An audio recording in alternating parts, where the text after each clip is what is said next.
Sa iba pa mga balita, sinuspindi na ng Land Transportation Office o LTO ang lisensya ng driver ng oil tanker na umararo ng ilang sasakyan sa Maynila. Narito ang detalye sa aking report. Sinuspindi na ng Land Transportation Office o LTO ang lisensya ng driver ng oil tanker truck na umararo ng ilang sasakyan sa Mabini Bridge sa Maynila. Kasunod yan, ipinatatawag rin ni LTO Chief Assistant Secretary Attorney Vigor Mendoza ang driver at ang registered owner ng oil tanker na residente ng Malabon City. Bahagi ng isasagawang investigasyon ng pagtukoy sa roadworthiness ng truck matapos lumabas sa report na nawalan umano ito ng preno. Base sa viral video, binabaybay ng oil tanker ang southbound lane ng tulay nang biglang kumabig pa kanan at araruhin ng 4 na sasakyan sa lugar.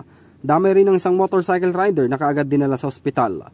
Nakatakdang humarap sa unang pagdinig ang dalawa sa August 26 sa Intelligence and Investigation Division ng LTO sa Quezon City, base na rin sa SCO.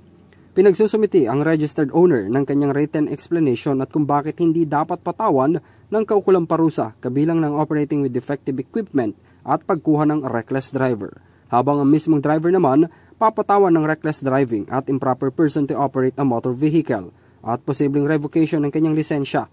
Sabi naman ni Mendoza, isinailalim na sa alarma ang oil tanker habang hinihintay ang resulta ng investigasyon at habang hinihintay ang kanilang pagharap sa pagdinig. Para sa EuroTV News, ako si Henry V.